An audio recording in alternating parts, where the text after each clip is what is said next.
Hola, yo soy Horacio Pérez y esto es Investigando la Investigación, un podcast donde investigamos cómo investigan los investigadores tanto en la academia, industria e independientes. Todo ello mediante entrevistas y debates abiertos, técnicas y estrategias para mejorar todas las partes del proceso investigador y, no menos importante, opiniones abiertas que espero llamen tu curiosidad y te hagan también reflexionar.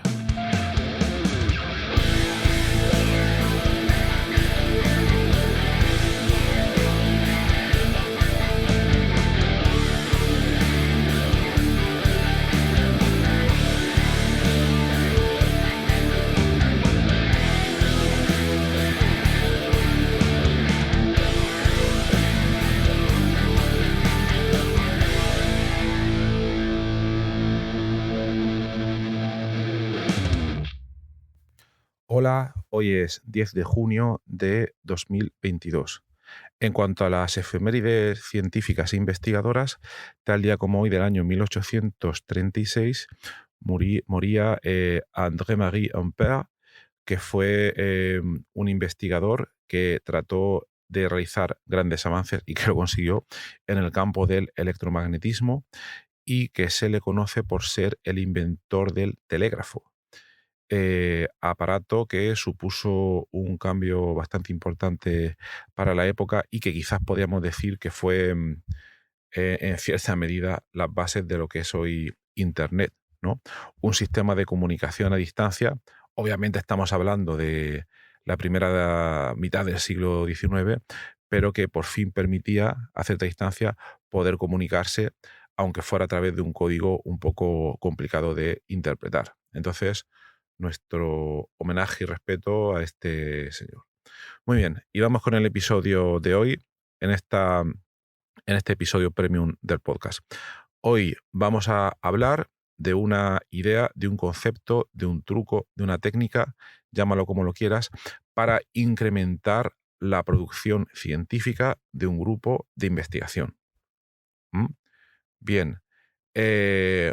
No sé si os pasa a vosotros, pero a mí muchas veces pues, me ha pasado de haber conseguido algo en mi vida, en mi carrera investigadora, en mi carrera profesional, después de darme muchos golpes frente a muchas cosas y cosas que en el pasado grandes figuras, grandes maestros me dijeron mira, esto es así. Y yo en su día lo escuché y pensaba que lo había entendido, pero no lo había entendido realmente. Y luego me di muchísimos golpes por aquí y por allá, me equivoqué muchísimas veces, hasta que al final un día me di cuenta de que aquello que yo pensaba que había entendido, no lo había entendido para nada, hasta que llegó ese momento donde después de mucha lucha, muchos palos, muchas equivocaciones, sí que logré entenderlo. ¿Mm? Entonces, a veces hay verdades que son muy, muy, muy simples y que pueden tener un impacto muy grande, pero que muy, muy grande, pero que por lo que sea, y hablo de mí mismo, no somos capaces de entender esas verdades tal y como son, tal y como se manifiestan. Entonces, por desgracia, a veces no las interiorizamos o no las aceptamos, etcétera. Y muchas veces es únicamente la práctica concienzuda, el vivir, la experiencia vital, la que nos acerca algunas veces a esas verdades, a esos conceptos, a esas ideas. Yo la verdad, no he conseguido ciertas cosas, poder aprenderlas de otra manera. He leído muchos libros, etcétera, pero a veces yo creo que es necesaria la pura y dura experiencia en un campo determinado para poder convertirse en un maestro, para poder aprender realmente una serie de conceptos. No hay otra. Te pueden vender cursos, te pueden vender episodios de podcast, te pueden vender muchísima experiencia. Valga también la redundancia con esto que os estoy comentando ahora mismo, con lo que os voy a comentar hoy, pero hasta que no lo experimentéis por vosotros mismos no os va a servir para nada. Entonces, bueno, no me quiero extender mucho más en este concepto, pero hoy os quiero transmitir una idea muy simple, y la verdad es que es súper simple, para incrementar de manera drástica la productividad de un grupo de investigación. Y os voy a intentar desarrollar esto primero un poco. Bien, un grupo de investigación podríamos decir que en líneas generales su propósito es desarrollar una investigación en un área determinada, ¿vale? Eso creo que queda más o menos claro. Pero luego, a la hora de ejecutar y desarrollar esa investigación, hay muchas cosas que se pueden tener en cuenta y esa investigación se puede desarrollar de muchas maneras, como os podéis imaginar también. Pero una cosa que no suele quedar reflejada de manera práctica es la productividad científica de un grupo de investigación. ¿Qué quiere decir esto? Pues veréis, dos grupos de investigación que estén trabajando prácticamente en lo mismo, imaginaos eso, ¿vale? Y entonces uno de los grupos publica un paper cada 5 años, ¿vale? Lo que pasa es que ese paper se publica en revistas muy, muy, muy top, excesivamente top, aunque eso luego podemos comentar otro día, tales como puedan ser Nature y Science, dos de las revistas científicas con mayor índice de impacto ahora mismo, a día de hoy, en fecha de 2022, ¿vale? Entonces, tenemos ese grupo que publica una publicación de índice de impacto súper, súper alto, pero una cada 5 años. Y estos grupos existen, ¿vale? En países, sobre todo en países como Estados Unidos, que digamos se pueden permitir el hacerlo. En Europa la cosa cambia un poco. Vale, y luego en el otro extremo, vamos a suponer un grupo que investiga en el mismo tema, pero que publica una media de 20 publicaciones por año, vamos a suponer, y que todas son de alta calidad y que están registradas en el JCR. El JCR ya lo hemos explicado previamente, es un sistema, no es el mejor ni el más perfecto, pero al menos es el que se sigue en España ahora mismo para, digamos, asignar un índice de calidad a las publicaciones científicas. Pero bueno, vamos a suponer que en este otro extremo tenemos ese grupo de investigación con 20 publicaciones Q1 de primer cuartil al año. ¿Qué diferencia puede haber entre estos dos grupos si realizan en principio la misma investigación? Pues la productividad científica. ¿En qué caso podríamos decir que esa productividad científica es alta o baja? Bueno, pues todo depende, muy importante esto que vamos a comentar, de quién te vaya a evaluar o quién te vaya a medir.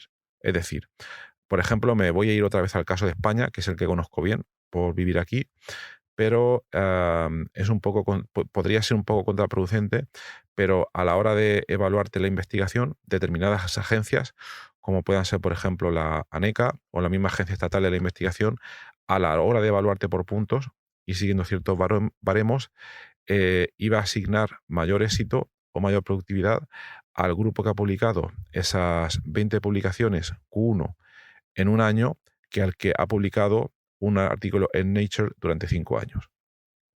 En España sería así, porque los baremos están bastante establecidos. ¿Quién tendría aquí la razón? Pues eso lo podemos dejar para otro día, porque no necesariamente un paper publicado en Nature Science, desde mi punto de vista, puede tener realmente un impacto o no, pero por otra parte, el haber llegado ahí significa que es una investigación normalmente de muy alto calibre. Pero todo esto hay que cogerlo con mucho cuidado porque también tiene su letra pequeña.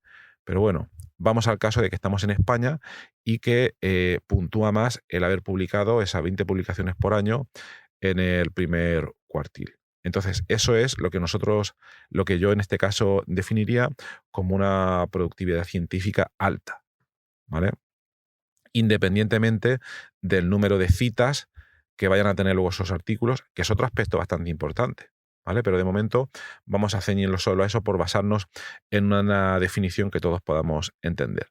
La siguiente pregunta sería, si suponemos eso como productividad científica alta, ¿cómo podemos alcanzarla? ¿No? ¿Cómo podemos alcanzarla? Pues bien, la idea es muy simple y os la voy a comentar y me diréis, vaya, eso es de cajón, no me está diciendo ninguna cosa nueva, pero os puedo asegurar que si lo practicáis a conciencia, vuestra productividad como grupo puede cambiar drásticamente. Normalmente esto va a ir dirigido al investigador principal del grupo, obviamente, que es el que dirige el grupo, el que diseña las políticas de publicación, de investigación, por qué líneas de trabajo se van a ir en los próximos meses, etcétera, etcétera.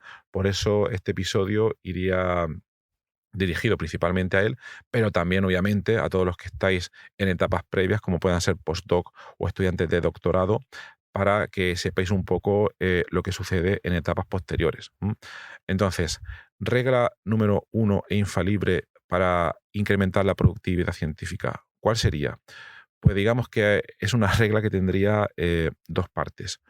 Una de ellas sería foco, luego sería optimización y luego sería eliminar ruido, ¿vale? Estas tres cosas dentro de una misma regla. Repito, foco, optimización y eliminar ruido. Voy a explicar muy brevemente, para no hacerse un episodio demasiado largo, lo que sería cada una de estas. En primer lugar, foco. Foco quiere decir que nosotros ya tenemos experiencia suficiente para haber definido una línea principal de investigación, donde vamos a atacar y donde vamos a publicar. Entonces, tenemos que hacer que nuestro grupo de investigación tenga un foco muy elevado en torno a esa línea. Y por tanto, todos los recursos del grupo de investigación, del laboratorio, toda la financiación que obtenemos debe ir concentrada para apoyar todos los desarrollos que se hagan en esa línea. ¿Vale? Voy a intentar poner un ejemplo concreto para que se vea. Vamos a suponer, no me voy a ir a mi ejemplo concreto del descubrimiento de fármacos, pero voy a irme, por ejemplo, a un grupo que hace un grupo de investigación que desarrolla nuevas rutas sintéticas. Estamos hablando de química orgánica, por ejemplo. Es el primero que me ha venido a la cabeza para sintetizar ciertos compuestos. ¿Vale? Vamos a imaginar que esos compuestos son flavonoides, por decir algún tipo. ¿Vale? Entonces, si el grupo quiere tener una productividad bastante elevada en esa línea, primero tendría que centrarse durante un espacio razonable de 2, 3, 4, 5 años en química sintética de flavonoides. Tendría que especializarse ahí y ver qué es lo que necesita para publicar de manera continua y elevada, porque aquí es lo que estamos hablando. En otro episodio hablaremos si esto tiene cuáles son sus ventajas y desventajas, pero aquí, como hemos dicho, nos vamos a centrar en eso, en obtener una productividad científica elevada según las métricas comentadas y en cómo hacerlo. Pues entonces, lo primero que habría que hacer es definir muy bien la línea. Entonces, en este laboratorio se diría bien, a partir de ahora nos dedicamos exclusivamente a desarrollar métodos de química sintética para sintetizar flavonoides y los hacemos lo más óptimos posible. Entonces, todas las publicaciones tendrían que venir en torno a esa línea. ¿Qué quiere decir esto? Esto tiene unas connotaciones que quizás no se ven claras, pero son las siguientes. Imagínate que un día te viene alguien que ha visto tu trabajo y le ha maravillado y te dice, vale, me gustaría colaborar contigo, pero proponerte que a mí no me interesan los flavonoides, me interesa otro tipo de molécula, no sé, cierto tipo de carbohidratos. ¿Podríamos colaborar en el desarrollo de nuevas líneas sintéticas en ese ámbito? Entonces tú ya tendrías que tener preparada la respuesta. La respuesta sería un rotundo no. ¿Por qué? Porque te alejaría de tu foco, ¿vale? Imagínate que en realidad te viene esa misma persona, pero en lugar de hablarte de carbohidratos que están lejanos, te habla de trabajar conjuntamente en flavonoides, pero de un tipo ligeramente distinto a los que estás trabajando tú. ¿Qué le dirías? Pues yo en principio le diría que no, porque puede ser ruido, tengo que hablar con esa persona, quizás tengo que tener muchas reuniones previas para ver lo que quiere, pero si de partida yo sé que es algo que me supone redireccionar, cambiar muchas cosas de mi línea principal de investigación, yo le diría que no. Yo a partir de ahora, si quiero una productividad científica elevada, tengo que hacerme experto en un área muy foco, muy nicho. Y esa área, en este caso ya la hemos diseñado, es esa línea que ya os digo, esto es por poner un ejemplo de química sintética de flavonoides, ¿vale? Luego, además, necesito recursos para poder llevar a cabo esa línea. Los recursos son financiación para el laboratorio, probablemente personal para llevarla a cabo, etcétera, etcétera. Entonces, mucho cuidado tenemos que invertir tiempo como investigadores principales en aplicar a convocatorias de financiación para que nos den recursos para nosotros poder seguir trabajando en esas líneas de investigación. Entonces, nos tenemos que centrar en pedir financiación que sea específicamente para eso que estamos realizando. Y que todos los recursos que vayamos a solicitar o, muy importante también, que nos vengan de manera indirecta, que sean para eso. Me explico, este punto es muy importante para no perder foco. Imagínate que te viene un estudiante de máster o un estudiante que quiere hacer el doctorado gratis contigo, ¿vale? Y te dice, mira, me interesa mucho lo que estáis haciendo, pero tengo experiencia cero en este campo y no me interesan mucho los flavonoides, me interesarían más ciertos compuestos conjugados, por decir algo. ¿Qué es lo que yo le diría? Le digo, mira, no, lo siento. Primero, coger estudiante gratis a veces suele dar bastantes problemas, porque no te garantiza que al final vayan a seguir contigo, no tienen una beca y es también una situación muy incierta, porque luego les puede salir otro trabajo, dejarte colgado, etcétera, etcétera. No estoy diciendo que no haya que hacerlo, al revés, pienso que es importante apoyarlos en todo lo posible, pero que quede claro, si decidimos tener una productividad científica alta, tenemos que centrarnos en optimizar recursos y que esos recursos estén alineados con lo que estamos haciendo. Entonces, este no podría ser nunca el caso. Un estudiante que viene de gratis, que puede desaparecer en cualquier momento y que además no está realmente interesado en esas líneas, la respuesta directa es no. Entonces, siguiente. Luego, además, nosotros tendríamos esa línea y tendríamos que optimizar todos nuestros recursos para poder potenciarla al máximo. ¿Cómo se potencia una línea al máximo? Primero, trabajando varios proyectos en paralelo en torno a esa línea. ¿Vale? Es decir, vale, me centro en flavonoides, pero habrá flavonoides tipo A, flavonoides tipo B, C, D, etcétera, para que se vea un poco la idea. Entonces, no me juego todas las cartas a una, no pongo todos los huevos en la misma cesta, sino que voy trabajando varias publicaciones utilizando de manera sabia y concurrente los recursos que tengo para poder publicar al máximo con esos recursos que yo tengo, pero que sean todos en el mismo área. Obviamente no voy a hacer lo mismo 5 veces, pero si mis recursos me permiten explorar varios flavonoides que sean relevantes y puedo hacerlo todo al mismo tiempo, pues debería de hacerlo. Entonces, este proceso es muy importante. El escalado o el crecimiento es importantísimo. El darnos cuenta de cómo podemos maximizar el rendimiento que podemos sacar de esos recursos de investigación para poder trabajar en varios proyectos en paralelo al mismo tiempo. Todo eso va a depender de las manos que tengamos, del personal que tengamos en el grupo, de los recursos asignados y de cómo vamos a ser capaces de gestionarlo. Entonces, si esas tres condiciones se cumplen, principalmente financiación, manos y que luego seamos capaces de dirigir esa orquesta, pues ahí podríamos ser bastante productivos. El cómo hacerlo de manera más clara, no me quiero extender hoy, lo prefiero dejar para otro episodio aparte, pero esas serían en principio el primer punto, el punto del foco, ¿vale? Espero que se haya visto la idea y si no ya sabéis, me escribís con la parte que no haya quedado clara y si os interesa, tenéis ahí el enlace para contactarme y otro día hago un episodio especial con mucho gusto de alguna de las partes o puntos que no hayan quedado aquí claros porque me gustaría que todo esto os sirviera para algo. Os lo digo de verdad, ¿eh? ¿Vale? Luego, el siguiente punto sería, hemos hablado también un poco de la optimización. La optimización es, en realidad, el ver cómo podemos ir metiendo más proyectos, más proyectos, más proyectos en paralelo, pero con los mismos recursos en nuestra línea de investigación, que en este caso sería lo que hemos comentado antes, ir incrementando el número de esas moléculas de esos flavonoides que podemos ir trabajando. Y el último punto sería el disminuir, digamos, ineficiencia. ¿Cómo se hace esto? Pues lo voy a comentar muy brevemente y el resto lo dejaría para otro capítulo para que no se haga muy largo. Pero, por ejemplo, la manera en que lo hacemos nosotros es una vez al mes exponemos delante de todo el grupo qué es lo que está haciendo cada uno. Y a cada uno de ellos yo les pido que me digan, a ver, de tanto de tu trabajo como del trabajo que estás viendo que están haciendo los demás, me tienes que decir, por favor, y digo me tienes que decir para forzarlos a que lo hagan, un punto positivo que veas del trabajo que están haciendo, algo positivo que veas, porque si varias personas ven la misma cosa positiva, eso querrá decir que tenemos que hacer más de eso y centrarnos ahí. Y también que me digas dónde hay pérdida de tiempo, de recursos, llámalo como quieras, para que esa parte o bien no la quitemos de encima o bien tengamos que corregirla. Pero hay que ser consciente de que en toda organización siempre hay pérdidas de rendimiento por cualquier lado, pérdidas de cualquier tipo, y que ser consciente de ellas y luego ver qué podemos hacer para superar ese problema.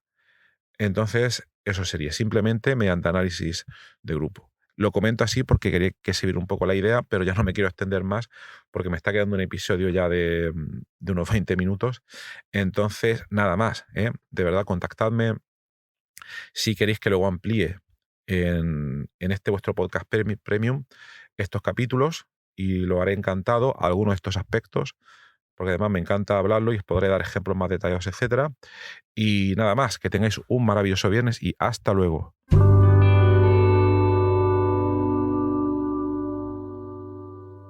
Muchísimas gracias por haber escuchado hoy este episodio del podcast Investigando la Investigación, y también, sobre todo, gracias por haber llegado hasta aquí, porque esto ya es el final del episodio del podcast. Si ya conoces el podcast y me conoces a mí, pues esta parte ya te la puedes saltar. Pero si acabas de llegar al podcast y quieres saber un poco más sobre él, te recomiendo que te quedes solo un momento. En primer lugar, te voy a comentar quién soy y a qué me dedico. Mi nombre es Horacio Emilio Pérez Sánchez, a veces lo abrevio como Horacio Pérez, y soy de formación químico computacional. Actualmente estoy contratado en la Universidad Católica de Murcia, UCAM, donde me dedico a tareas de investigación. Soy actualmente el investigador principal del grupo de investigación en bioinformática estructural y computación de altas prestaciones, donde nos dedicamos a desarrollar métodos avanzados de descubrimiento de fármacos, a implementarlos en supercomputadores debido a la gran cantidad de cálculos que estos tienen que realizar, y además proporcionamos acceso a dichos métodos a través de servidores web o a través de otro tipo de herramientas bioinformáticas. Al mismo tiempo, aplicamos dichos métodos a problemas relevantes dentro del descubrimiento de nuevos fármacos, y los compuestos que descubrimos los patentamos y los licenciamos a diversas empresas. También soy docente en diversos grados en la UCAM, como puede ser el grado en farmacia, el grado en ingeniería informática y el grado en medicina. También trabajo por cuenta propia como autónomo, y ahí tengo 3 líneas principales de actuación. Una de ellas consiste en la asistencia o mentoría en temas de investigación académica e industrial, donde te ayudo a responder a las siguientes preguntas. 1. ¿Cómo conseguir que tus artículos científicos sean aceptados en revistas de alto impacto? 2. ¿Cómo conseguir que tus proyectos de investigación obtengan financiación en convocatorias competitivas nacionales e internacionales? 3. ¿Cómo gestionar eficientemente tus proyectos de investigación actuales para conseguir los objetivos propuestos? Y 4. ¿Cómo incrementar tu productividad como investigador y disminuir tu estrés? También ofrezco servicios de asistencia en bioinformática estructural respondiendo a las siguientes preguntas. 1. ¿Cómo descubrir compuestos bioactivos en diversos contextos, tanto farmacológicos, nutracéuticos o agrícolas, etc.? 2. ¿Cómo proponer y validar modelos moleculares para sistemas biológicos? 3. ¿Cómo acelerar drásticamente la ejecución de cálculos complejos y costosos? Y 4. ¿Cómo permitir que usuarios con conocimientos informáticos mínimos puedan acceder y sacar rendimiento fácilmente a herramientas científicas complejas? Y por último, también me dedico al desarrollo de diversas herramientas de software para temas de productividad, los cuales iré informando durante los diversos episodios de este podcast. En cuanto al podcast, como os podéis hacer quizás una idea si habéis llegado hasta aquí y habéis escuchado alguno de los episodios, mi intención e interés es divulgar la investigación que se hace en muy diferentes contextos, tanto a nivel académico como a nivel industrial, porque el tema de divulgación académica e industrial pienso que no se le da la suficiente importancia, y también el trabajo que realizan investigadores autónomos y diversos colectivos.